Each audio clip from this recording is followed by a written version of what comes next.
new music industry podcast, and I'm David Angeweeb. Let's dig in. As I sit down to record this podcast episode, I'm at an undisclosed location just outside of Calgary. I'll be here for 2 weeks looking after my folks' home, as well as their mini poodle. It's been 2 months since my last career update, and there is a good reason for that. It's also been about 2 months since my last podcast episode, and for very similar reasons. If you've found your way over to musicentrepreneurhq.com and not dawcast.com or musicentrepreneurbook.com, both of which now forward over to the new site, then you already know that there have been several new blog posts, videos, and other developments at the new domain. But in case you're out of the loop, or if you had assumed I dropped off the face of the planet, I thought you should know where to find the latest and greatest. For this episode of the podcast and my latest career update, why don't we start off with what's new since last time? So you might be wondering why updates were kind of patchy during the summer. I've gotten myself back on a regular publishing schedule in the last 2 or 3 weeks, but prior to that, there was a bit of a dry spell. If you saw my notice on dawcast.com, then you already know that I've been working on consolidating several sites. The podcast was over at musicentrepreneurbook.com. The blog content was on dawcast.com. I also had some things to move over from necktie-musician.com. The time had finally come to simplify and unify.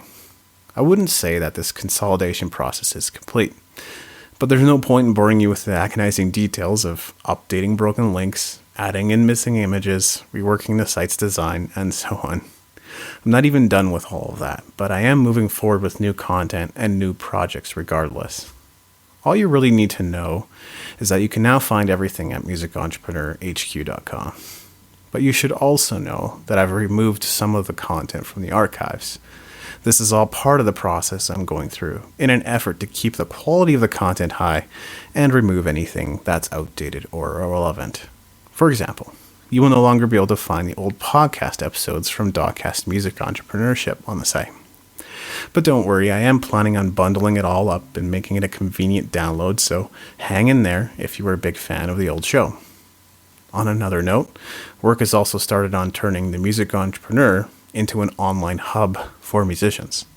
I'm doing my research and asking musicians just like you what you would expect from a site like mine if you were to be a hub you'd regularly visit and use in your ongoing music career needs.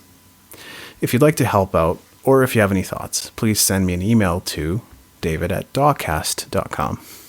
Another new item on the site is video. A great example of this is a post called How to Boost Your Post on Facebook for Musicians. You'll be able to find the link in the show notes. In addition to ScreenFlow or Camtasia style presentations, I've also purchased additional gear to be able to do vlog or talking head style videos. A lot of people have been telling me that I should get into video, so moving forward, you can expect to see more video content on the site.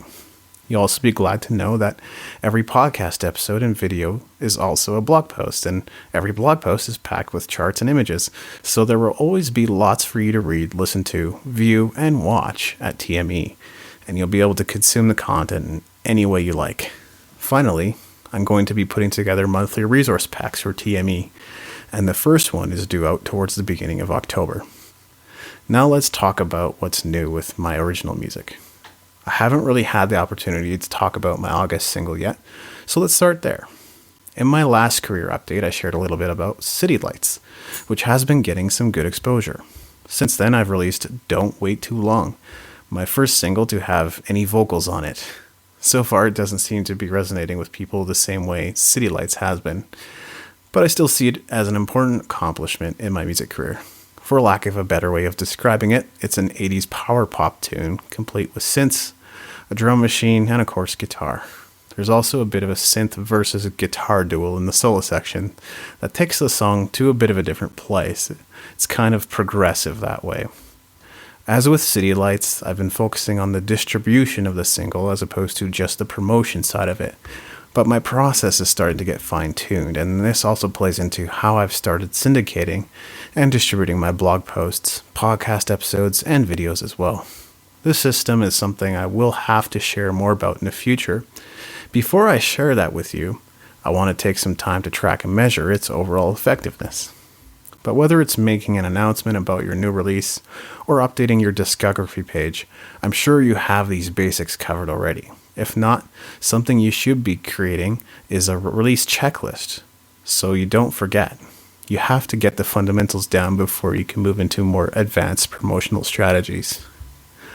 By the time this post goes live, my September single, Hope, will also be out. Hope is a straight-up EDM-inspired pop tune, at least compared to anything else I have released to date. I hope you'll take the time to have a listen to it. As with City Lights, Hope is an entirely new song that I wrote this year. I still have a huge number of songs in my archives that need to be and deserve to be recorded, but I had fun working on something new this time around because I immediately saw its potential.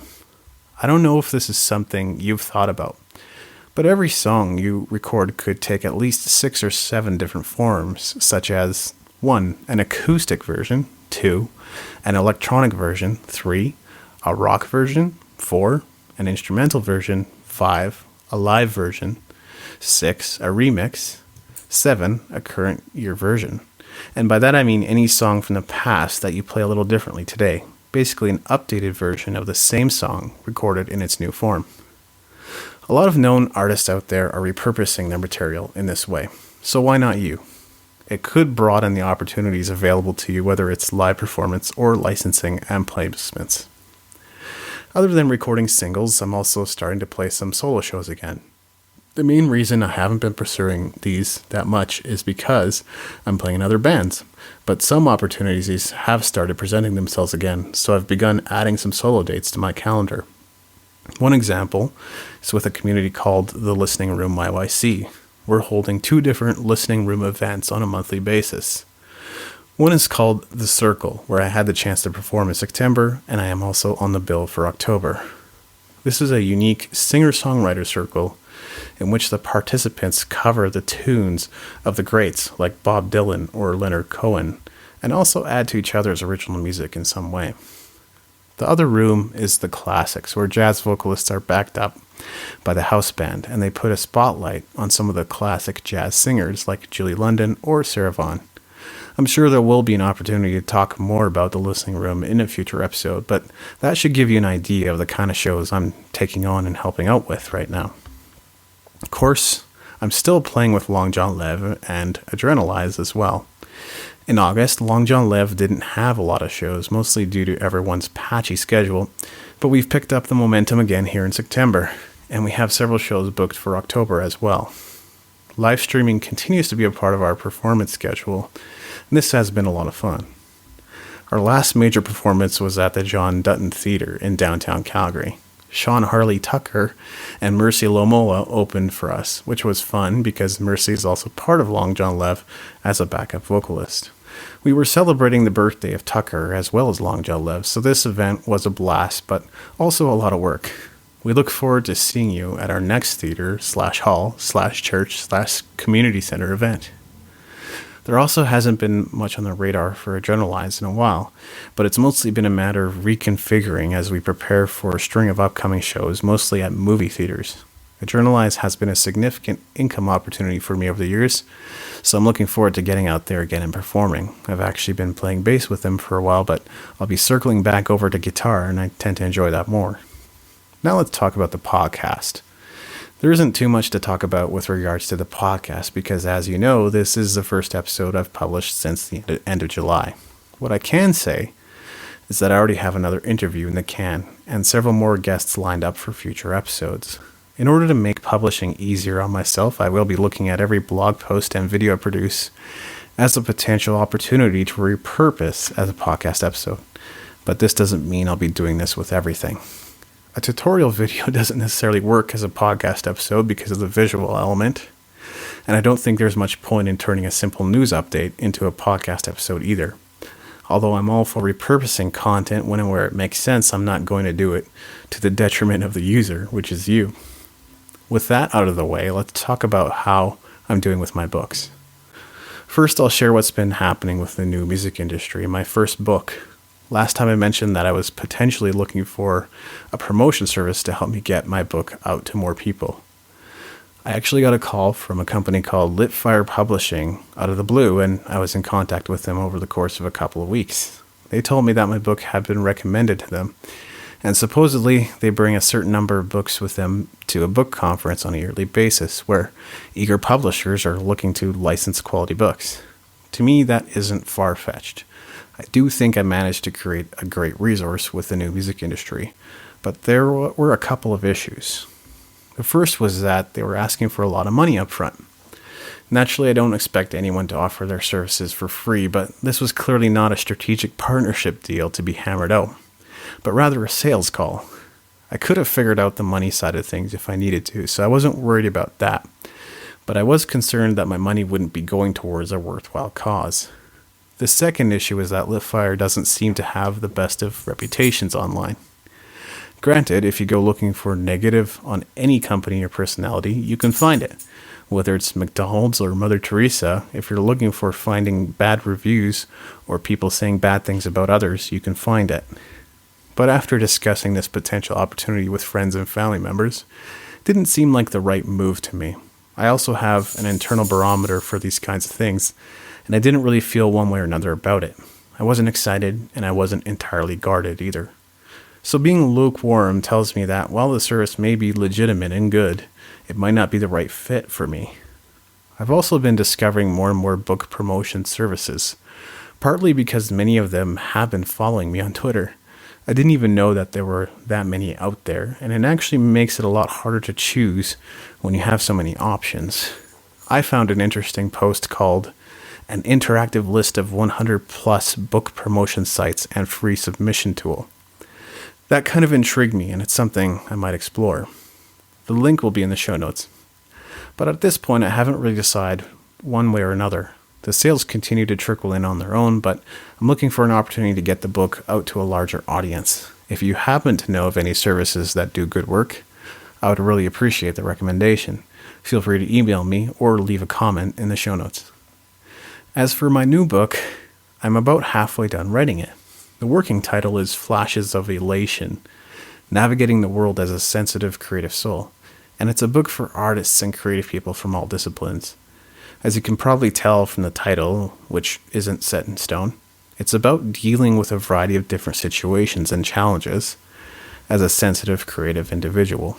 I've also launched pre-orders, so if you're interested in taking advantage of pre-order bonuses, you're welcome to go and learn more about pre-orders. You'll find a link to that in the show notes as well.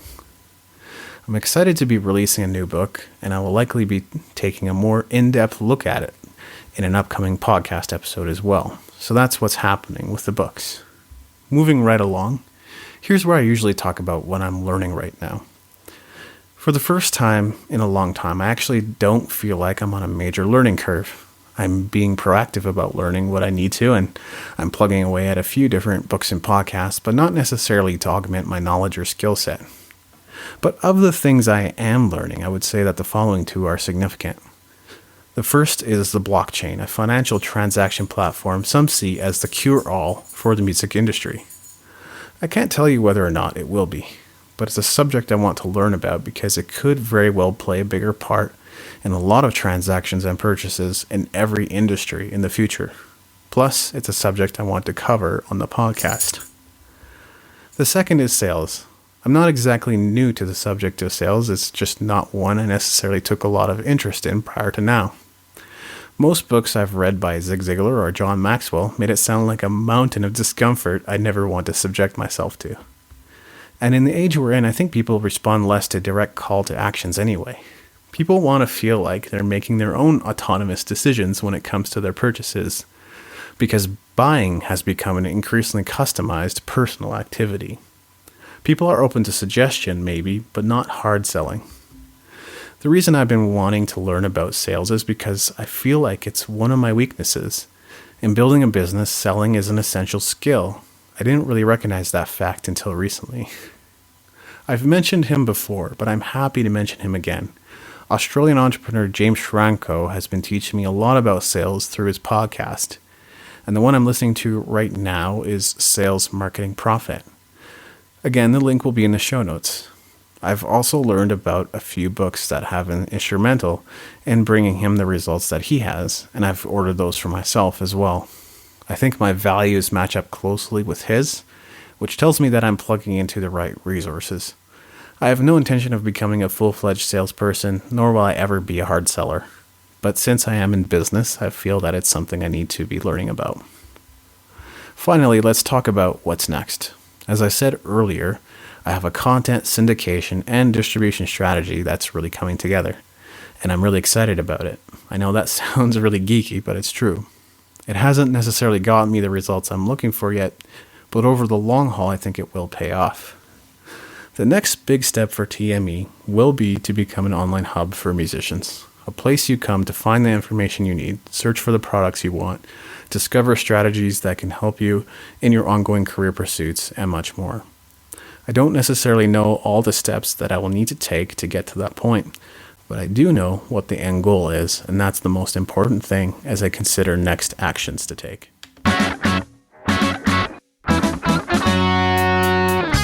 Thanks for listening. Make sure to go to musicentrepreneurhq.com for show notes and other goodies, and leave us a review in iTunes to help us spread the word.